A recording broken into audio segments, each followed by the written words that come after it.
Welcome to the April 28th, 2022 MERIL networking meeting for Nodaway, Atchison, and Holt counties. And even though this is specific to these counties, anybody can actually come to the Zoom meetings, and when we start them back up in person, they can come to those as well. So it's mainly geared towards those counties, but anybody can come. So it looks like we do have more folks coming in. I hope they do join us, but I'm going to go ahead and start the meeting and jump in.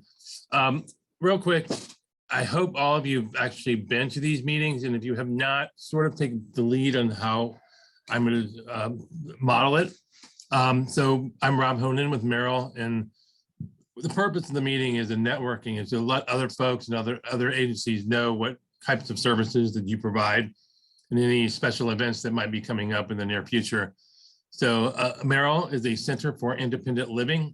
We are one of 22 centers for independent living in the state of Missouri.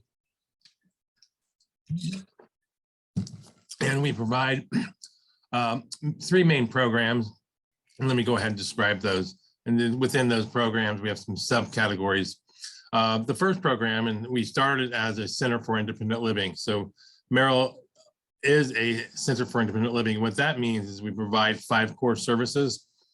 We have information referral, advocacy, peer support, independent living skills training, and transition, which is the newest service. So transition is divided into youth transition from basically high school or school to the working world or higher education, and so that's what the transition services is. So that's the independent living program, and we get a state grant to operate that program. The other 2 major programs that we offer are this Consumer Directed Services Program, or the CDS program. This is a direct care program for individuals in their own, to get services in their own homes. Most people do not want to live in a nursing home, and this is an outstanding opportunity to receive services in their home. There are several, eligibility consists of several criteria. The main thing is they have to be Medicaid eligible and Medicaid active. They also have to be older than 18. And within that, services are similar to what I'm going to describe in a second, the in-home PCA services, but the services are basic home care services like cleaning, cooking, laundry, some cases, toiletry assistance, grooming and bathing. So that's what the Consumer Directed Services Program is. We offer that in all 9 counties. I'm gonna hold on a second.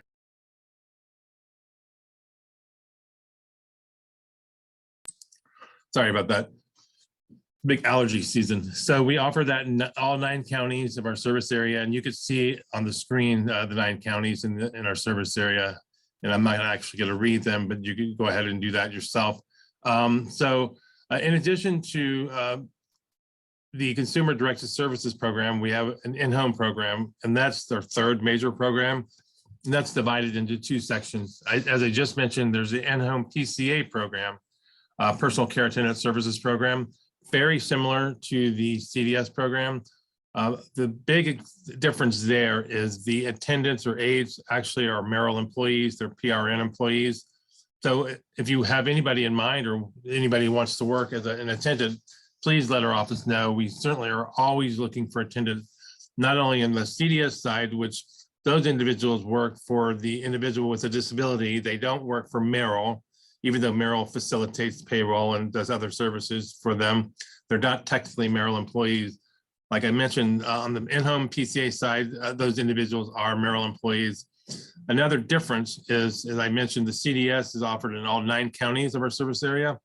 In-home, we're only contracted to do 5 counties. We've got Nodaway, we've got Andrew, we've got Buchanan, DeKalb, and Clinton counties. So those are the counties that we offer the in-home program in. As you can see on our screen, assistive tools and devices is also a major program that we provide. It's really not a program in and of itself. It's more part of the independent living program. People with disabilities, as well as a lot of other people, need devices in order to survive. Some of these might include wheelchairs, adaptive telephones, reachers, shower chairs and benches, all kinds of things to help people lead more independent lives. So we offer that as well. So we are located in St. Joe. We have an office in Nodaway County.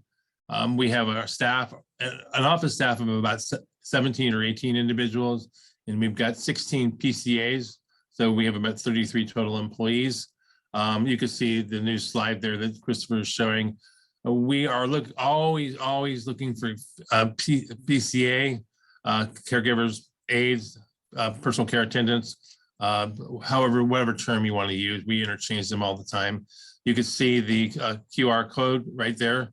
If you want to scan that with your phone and get more information on how to find a job at MERIL, being either a CDS or an in-home PCA.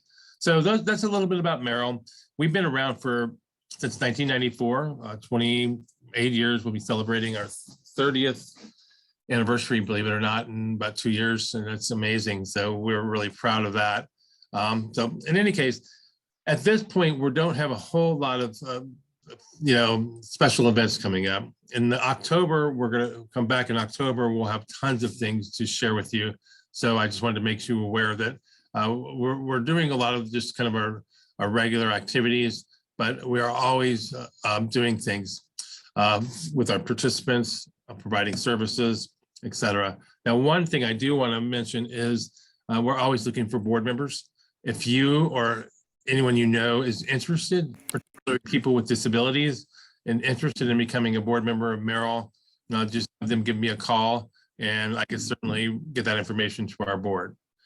I don't have anything else, and I don't want to hog the time, but the main thing when people share information is to talk about their organization, the primary services, maybe where you're located, the geographic scope of the services you provide, any special events that might be coming up, and anything else that may be of interest to us, so that we could share that our participants and maybe make some cross referrals, and to actually just to let you know, get more acquainted with what everybody does.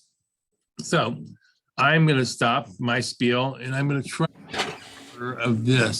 So is Holly here? Yes, it's here. So Holly, by virtue of being the first one on the slideshow, you're going to go ahead first. So Holly, I'm going to mute myself, and the floor is yours. Hello, this is going to be short and sweet. I do not have anything prepared for this meeting.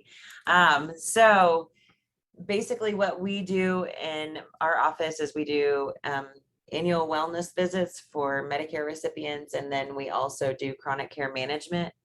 The Medicare annual wellness visits is a yearly visit that the doctor, well, the nurse in this office does with the patient, and then the doctor comes in and sees them. We only cover the physicians and nurse practitioners that are within our organization. And like I said, they do have to have Medicare. We can do, other insurance coverage, but our primary focus is on Medicare. For chronic care management, it is a program where any person who has Medicare that has 2 or more chronic conditions qualifies for additional assistance in helping to manage those conditions in the best way possible. So basically it's done over the telephone. We work with them to give them the tools and the resources that they need to work on whatever, chronic condition they want to work on, whether it is, COPD, depression, diabetes. It can be any of those things, either learning how to prevent, exacerbations, or how to treat them when they do occur. Keeping them out of the hospital, and out of the ER is our main goal. So we just work with them on whatever it is that they are wanting to work on to make it, to where they can manage them the best way possible. Oh, you're located in Fairfax, right? Yep, we're at Fairfax. And so it's now I can remind me what county it's the Worth County, Atchison County. Okay. Yeah. And then so with chronic care management, we do, and with the annual wellness visits, we're always looking for new resources and new things that are available to hand out that information to our patients, because we see a wide variety of, whether it is abuse or, needing devices, equipment, that sort of thing, or even caregivers. So that's why we jumped on here, just to see if there was anything new that we could find. And most of the folks that use services are from Atchison County or also surrounding counties. And I know you border Iowa. Do you have folks from? Yeah, I mean, we have patients, it's whoever doctors, whoever has their primary care doctor with one of our physicians or nurse practitioners here at the hospital. So we have some patients that live in Iowa. We have some patients that live in Nodaway County. We have some patients that live in Nebraska. There's even a couple that live in Kansas. So it's a widespread area. We have 6 clinics that cover Atchison, Holt, and Nodaway County. So it is a widespread area. So. And on the population health side, we do go to those different clinics. It's not done here at the hospital. We meet the needs at their clinic that they normally see their regular physician with. Yep.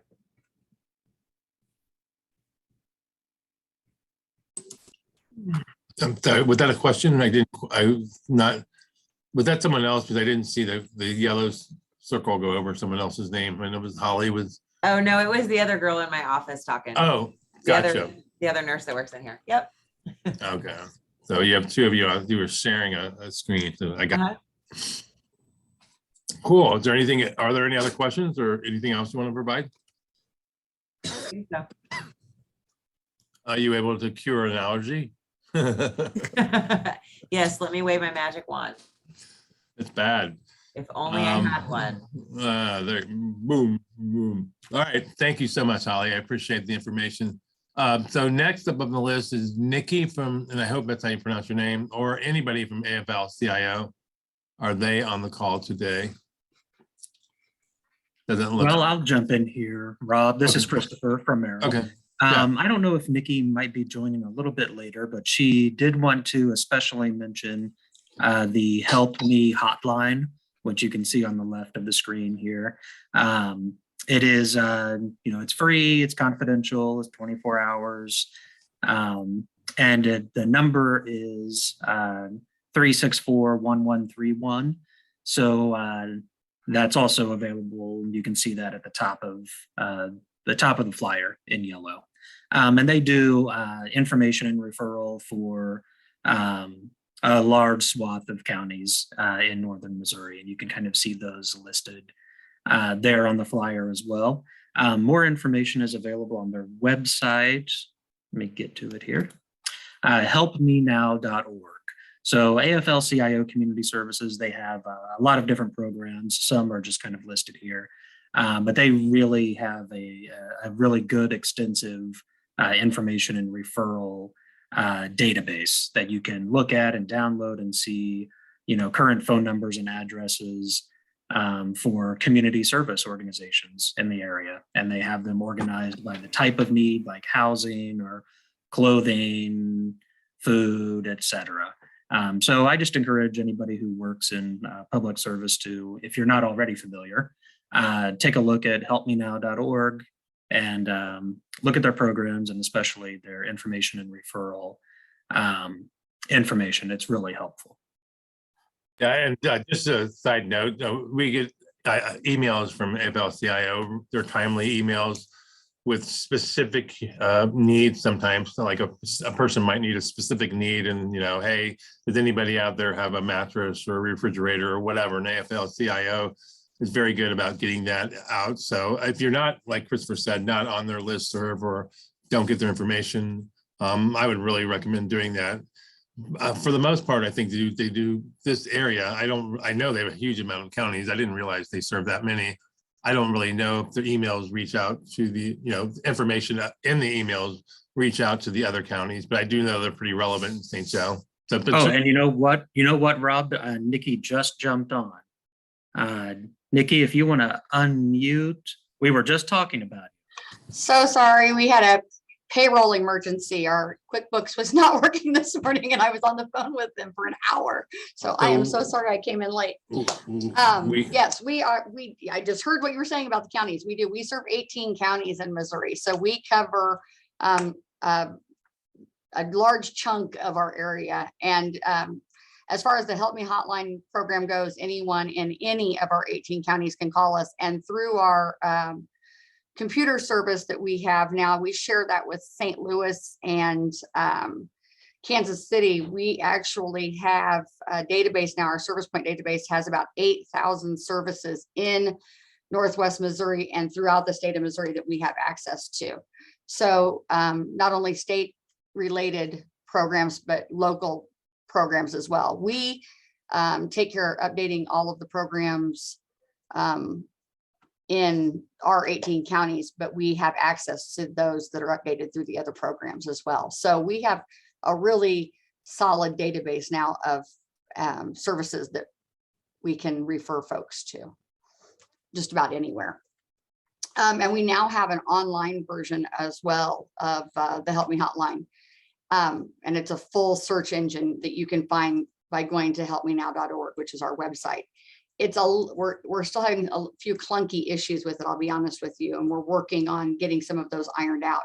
And as soon as we have all of that, we'll do a large launch for the program. But I invite all of you to go to the website and check that out and play around on it. And if you have programs of your own that are not included, please email us and let us know so we can make sure to get that added to the database. Or if you have corrections that need to be made in our database, please share that information with us, because we want to make sure that that's as accurate as possible.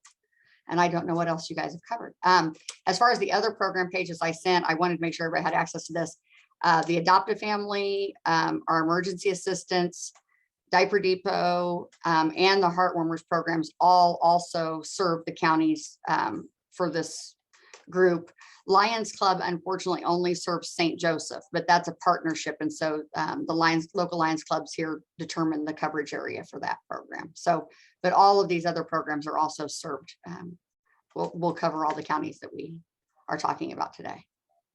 And Nikki, one of the things I mentioned, maybe you heard it, I'm not sure. I lauded your email listserv where we get a lot of timely alerts for people who may be in need. You may need a refrigerator, and or an agency might have like a shower chair or something like that.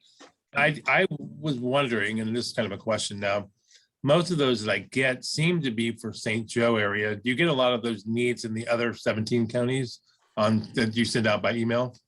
We don't hear as much, but we are more than happy to share those things if they do come to us. We get calls for clients from those counties, but we don't end up with a lot of unmet issues that we send forward for them. But we are always more than happy to do that. We do get some things sent to us. I know that one group, interestingly, and that is Blue Cross Blue Shield. They send us alerts for all of the things that they do in Andrew County and Nodaway County, and we share all of those through that service. So when they have their parenting events and their empowerment events, we make sure we share those. So we're happy to share all of that information as long as we get it into the email group. Yeah, I mean, they do a lot of really good services. I worked with them. I think Christopher has as well. And so I would highly recommend you touch base with them if you have information to get out to the community, and they do a great job with information referral. So are there any other questions, or Nikki, do you have anything else to add? I don't think so. Sorry, I was tardy. Oh, no problem. Sometimes things, situations get in the way. I think we're experiencing a similar issue today. So at least I'm out of that part of the organization. All right, so I'm going to move on. So Kim, you're next. So Kim, I want you to go ahead and take it away, Kim. And I want to say your name correctly. Is that how you say it? Or Mildred? It's Millward. Millward. Okay. Yep. All right. So I'm going to say I don't want to make any more mistakes. So I'm going to shut my mic off and turn it over to you. No, that's great. Thanks. So Kim Millward, I'm the Economic Development Planner for the Northwest Missouri Regional Council of Governments. We cover Atchison, Gentry, Holt, Nodaway, and Worth counties with our services. Our services mainly are for communities and counties and special boards such as road districts or levy districts. We do a lot of assisting with projects that those entities might have, whether that be water, wastewater projects, street projects, levees, ditch cleanouts, trying to think what else. Hazard mitigation planning. But then our office also has the local job center for the 5-county region. And we are based out of Maryville.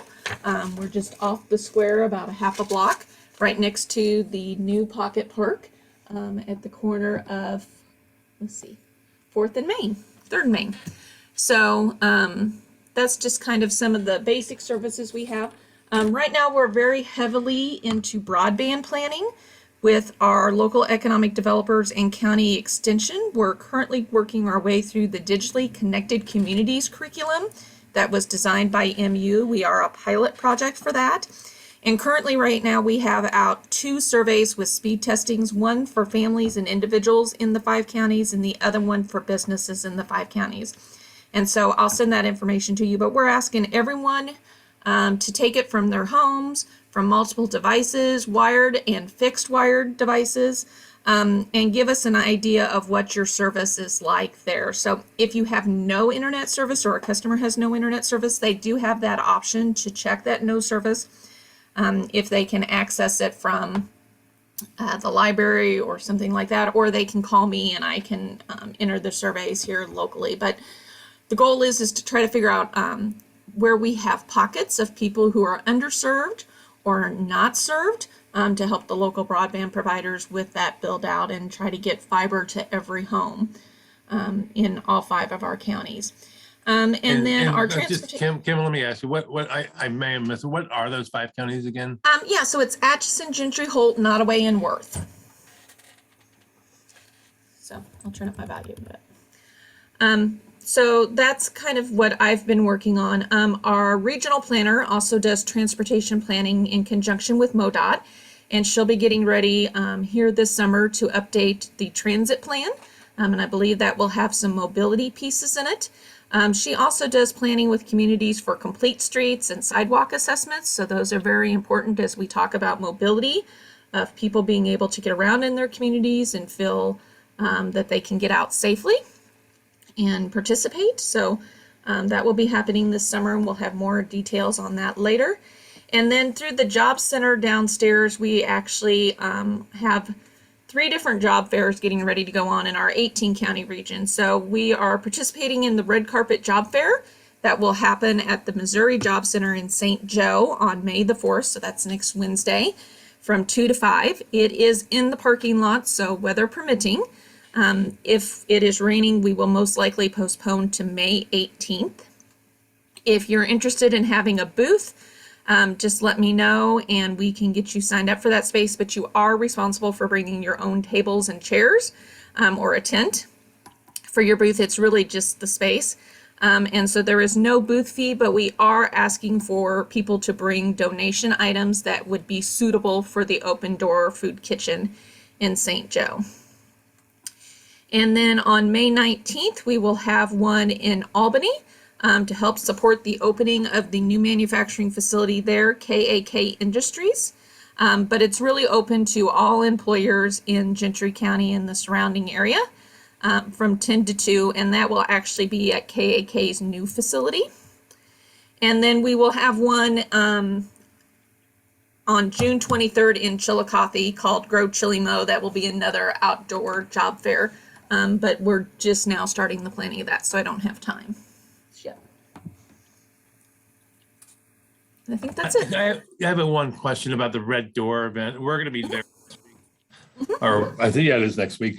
So it was held last fall, I believe. No, still have it running along like 22nd Street, or did you? I heard they were going to move it to North. So we are at 2202 Frederick Avenue, which is just outside there of the job center. And so it's that job center, Pizza Hut. I think it's a Family Dollar parking lot. So we will use, we'll have some space reserved for parking, but you'll be able to pull up behind the facility and we'll help you unload and get things to your booth space, and then you'll be able to go park elsewhere. But we're trying to keep most of that front parking lot for parking for participants and for booth space. Okay, thanks.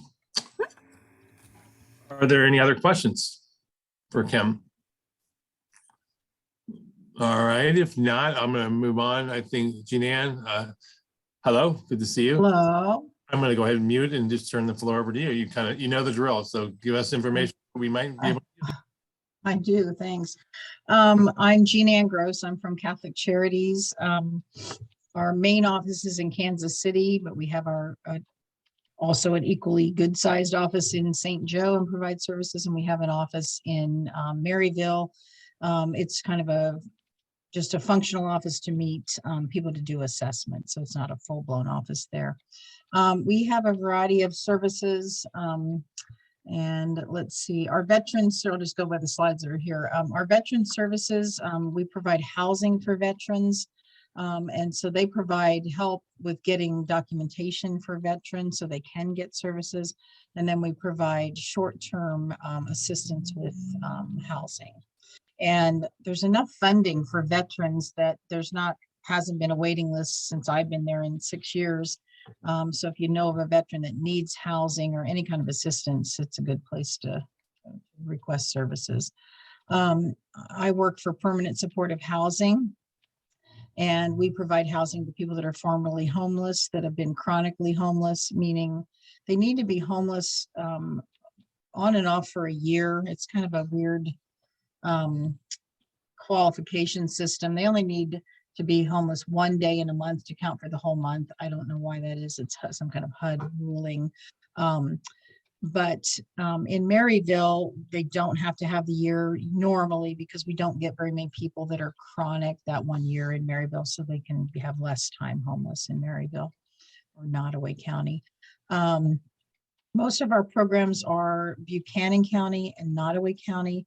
We have a few services that are provided in outlying areas, and I don't know the counties on all those. I believe Andrew and DeKalb are two of the counties we provide emergency services. Our tagline is to serve and to lift, so to serve people and lift them to the dignity of self-reliance. And so the sheet on the left kind of shows all of our services. We have our Welcome Center in St. Joe where people can come in and get emergency assistance. They can get hygiene items in the afternoons.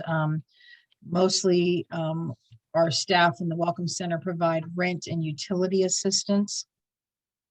And there's different funding sources that we have. It changes all the time. Right now, we're working on a lot of COVID funding still. Missouri Housing Trust Fund is a fund we have money from.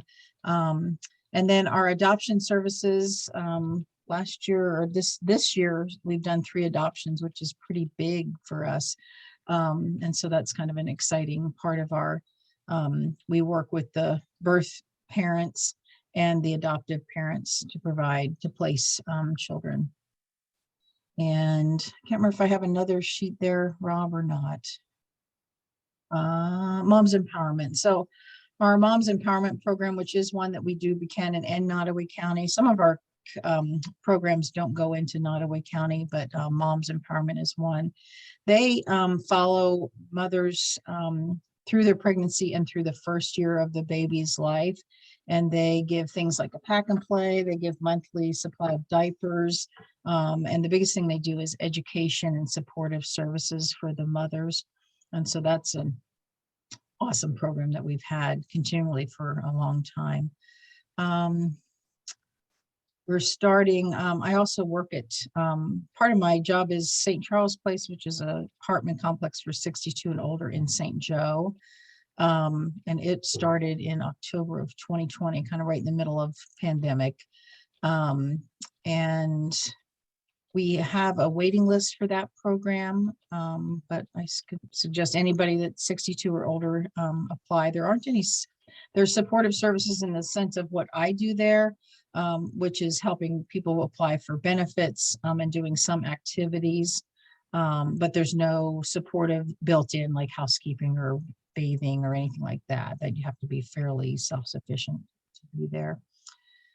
Catholic Charities is starting a food pantry in Cameron, and they're going to bring a mobile food pantry down to St. Charles Place and also another location at a church in St. Joe. And I'm sorry, I don't know the location because it's pretty new and it hasn't started. It's going to start probably in early June. But we are open Monday through Thursday, 8 to 5:30. We not open on Fridays. And anybody can come in and get assistance or set it up an appointment to get assistance. So any questions? Anything else? Any other questions for Jeananne or about Catholic Charities? You don't have to be Catholic to get services. That's a big one people ask. All right, I'm seeing none, so I'm going to move on. Thank you so much. It's really good question. Okay, I think Deborah is next. So Deborah, I'm going to turn the floor over to you.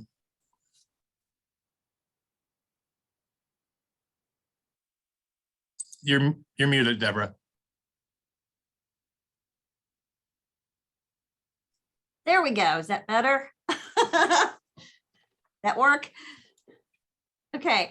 With the Social Welfare Board, and we provide medical, dental, and women's health services for the low-income uninsured residents of Buchanan County. And now our West Side Clinic, it actually will serve anyone from anywhere. We don't have any residency restrictions because of the funding stream. We are a primary health care. I mean, we act as we're not like an urgent care. I mean, we intend for the patients to come here and we are their doctor or their physician. We are nurse practitioner based. We do have a physician on staff as our medical director. We have several volunteer physicians, Dr. Stuber, Dr. Mulder, Dr. Andres, who come in periodically once a week or during the month to do things like minor surgeries, those kind of things, to try to help people, have health care, because most of our patients work multiple jobs. And they're all they're all minimum wage jobs. They don't work full time. If insurance is offered, most of the time they can't afford it. Even if they could, and if they do have some type of insurance, a lot of times it's catastrophic type insurance, which means they have really high deductibles and they couldn't afford whatever they need, the medical care, they couldn't afford the copays, they couldn't afford the meds, whatever. And so their health care is going to go by the wayside. So we try to work with these people. We do a lot of maintenance, like diabetes, anxiety and depression. Those are our two biggest things that we have with our patients. We help them with strips. Because we have a huge diabetic population in Buchanan County, and help them with meters, that kind of thing.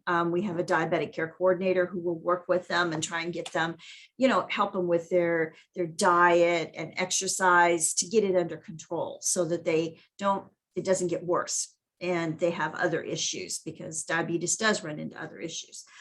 We have a dental clinic upstairs with a full-time dentist and a hygienist. So, because that's a huge component of medical care. And that is a huge underserved need in the county, because you would be surprised. I mean, we have walk-in clinic 2 days a week, Monday morning and Thursday morning. And we have people lined up. They start lining up outside because it's first come, first serve. They'll start lining up at 7 a.m. to be the first one in line, because he will take, as many as he can in 3 hours. And they get one service, 1 tooth filling, 1 tooth if it needs to be pulled, that type of thing. He will do an assessment, just like we all get at our dentist office, and set out a whole treatment plan for them to come back and get their teeth in order, and because a lot of times if your teeth are bad, you're going to have a lot of other health issues. And like I said, we have a full-time hygienist who will, help them with dental care and teach them, tell them, you would think dental care is a given, but a lot of people, that's not how they weren't raised that way, so they don't take care of their teeth. They don't worry about their teeth until they have they show up and their jaw is swollen out to, 4 times bigger than it needs to be. It's infected. And then they go to get something. We charge $15 per procedure. So we are probably the best game in town. And again, we do accept Medicaid in dental. We do accept Medicaid in our medical clinic and dental clinic.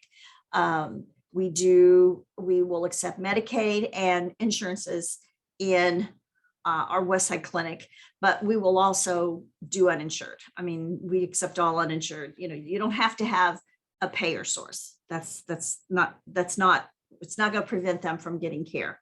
Our big claim to fame, we're real proud of it, is we're the oldest free clinic in the United States. We're 109 years old. We've continuously operated in this facility in Patey Hall. The city graciously allows us to be located here. So we have never had a time when we weren't operating. So that's we consider that a big claim to fame. We have a lot of partnerships. We work with a lot of the people that are on here today: Catholic Charities, the Y, the Crossing, Judah House, Youth Alliance, AFL-CIO. We work with all of those, any agency in town. If our patients need something, we will send them. Well, I know AFL-CIO has helped our patients with wheelchairs and crutches and boots and those kind of things, because we don't have those things available here and we cannot afford to purchase them. We do help our patients with meds. We do participate in a couple of programs where we can get medications purchased at just almost it doesn't cost us hardly anything, so that they will get their meds, because a lot of them can't afford it. I mean, if they can get it off the $4 list, they'll do it. But most of them, I mean, very, very few meds cost $4. I mean, it just, diabetic medicine, insulin, metformin, any of those type of things, they can't afford. They can barely afford the transportation to get in here. And that's a huge barrier for our patients, is transportation. Our Westside Clinic provides women's health, primarily women's health and reproductive services, but we will we work with a lot of males for things like STDs and those kind of things. So, we have a partnership with the Mosaic for mammograms. So women can get mammograms and it won't cost them anything, because, to keep them out of the hospital and reduce that incidence of breast cancer. Like I said, we are low income based, so it is 200% of the federal poverty level. But like I said, we're kind of all takers. We do only adults 18 and over. We don't do children. We don't have any patients under 18 years of age. But like I said, we have approximately 30% of Buchanan County qualifies for our services. So it's kind of a sad state of affairs, but at least they have some place they can go so that they can stay out of that emergency room and stay out of urgent care and not have a huge bill following them around. Yeah, I mean, this is Rob. Yeah, I know that there are some folks that, may not necessarily be low income, also utilize services.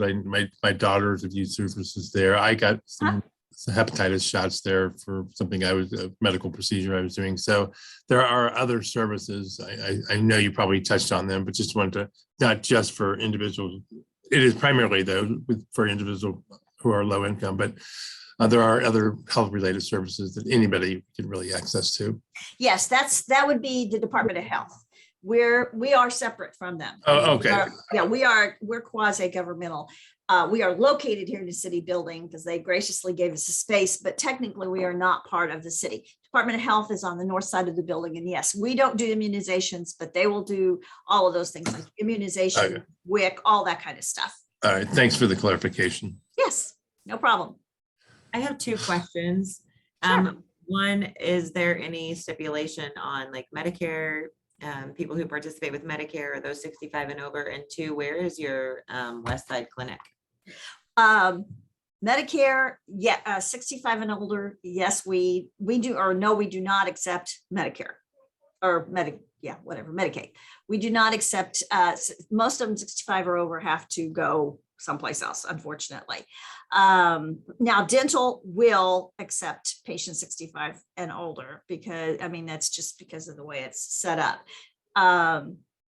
Westside, when you come into Patey Hall, our clinic is on the first floor on the south side of the building, and west side is right down the hall for me on the first floor. So they just come in, everybody comes into the main desk up front, and they can call, and if they need an appointment, they can just call and say, I would like to make an appointment with Westside Clinic, and we'll get them squared away. So is that at the South 10th Street as well? Yes, we're all here. This is our only location. Yes. Okay, thank you. Other questions or anything else you want to add, Deborah? Nope, that's it. All right, thank you so much. Thank you. That Rita Zoto we'll talk a little bit about the ABI or the Adult Brain Injury Program. So Rita, the floor is yours. Hi, can you hear me? Yes, we can hear you. Okay. Hi, my name is Rita Zoto. I'm with Department of Health Adult Brain Injury Program. If you take a look at the map, I'm in the bright yellow color of the map. I cover Platte, Clay, and Ray, everything north, everything west. We serve adults with traumatic brain injury, and traumatic brain injury is defined as a sudden insult to the brain. So we serve adults that have injuries to the brain. However, if someone has like a stroke or aneurysm, if you call us, we will refer them on to other entities that might be able to assist those folks. Our services, we have service coordination or case management that we work with individuals, helping them to access community resources. And we help them through the process of what people go through when a tragic injury happens to them and it turns their life upside down. So we kind of walk them through that whole process and help them access state resources. So that's what I do. And then we also have some paid services. If someone is within 185% of poverty, we have services to help people relearn independent living skills. We have a vocational follow along that if people are trying to go back to work and they're getting job coach services, when vocational rehabilitation stops, we'll pick up after that and help people maintain and keep their jobs. We also do adjustment counseling to help people cope with the change that they are living with after a significant brain injury. So there's a lot of things that we can do to help those folks. So that's what we do. We do cover the whole state of Missouri. And if you look at the map, that's all the service coordinators across the state and all their contact information. Thank you. I'm muted. So are there any questions for Rita or about the program itself? I think she pretty much nailed, the basics, but are there any other specifics people might want to ask? Okay. All right. Not a problem. I believe we have two more. So Dottie here. Let me see if that's, I want to make sure I got the name right. Yeah, is Dottie or anyone from South Nodaway High School here? I don't know, Christopher. I'm not sure if Christopher's heard. If not. Oh, sorry, Rob, this is Christopher. I haven't heard from Dottie, but I did hear from our next speaker, Monica Bailey from the Atchison County Development Corporation. She wasn't able to make it today, but she did want to bring everyone's attention to local funding opportunities that they have explained on their website, atchisoncounty.org, and here in the front page of their newsletter.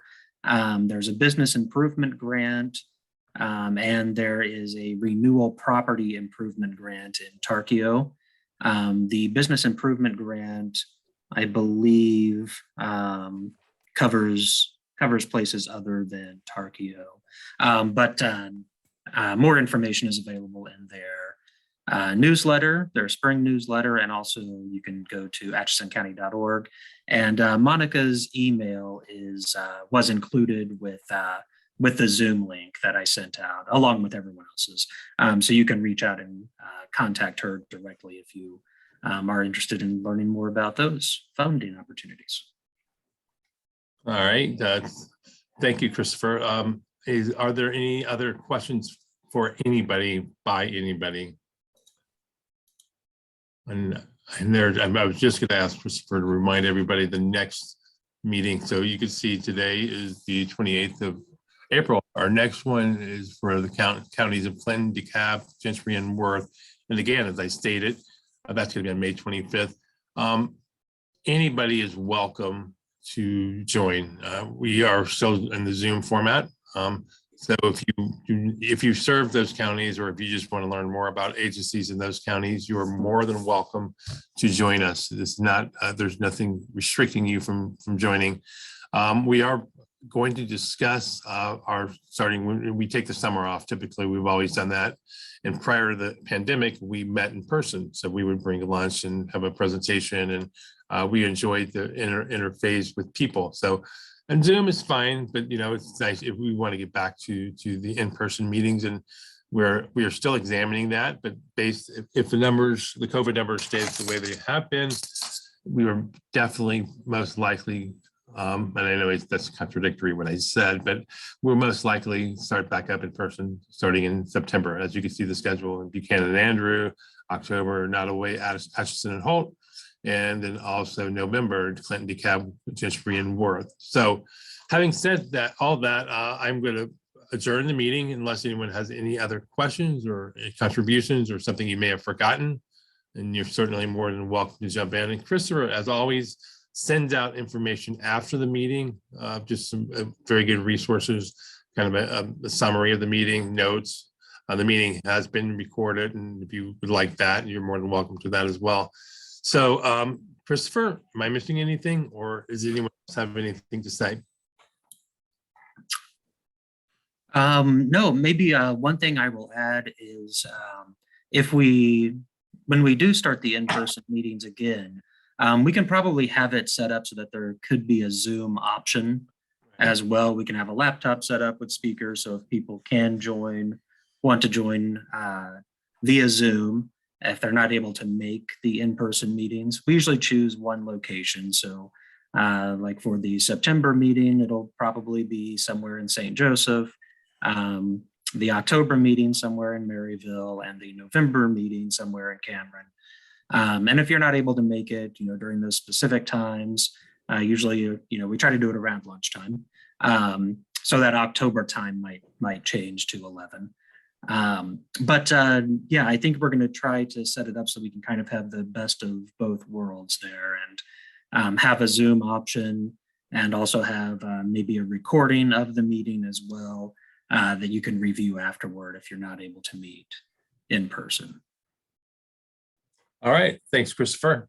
If, like I said, Christopher will be emailing out some information in the near future, and if anyone else has any questions, I will entertain them. Otherwise, we can adjourn very shortly. So I'll pause for 15 or 20 seconds. If I don't hear any joiners or anyone who wants to provide additional information, I'll just go ahead and adjourn the meeting. So I'm kind of paused for 15 seconds and mute myself, and if anybody has any.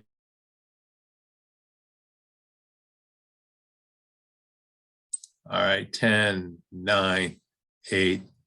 Janine, you want to say something? Oh, she just wants Nope, just thank you.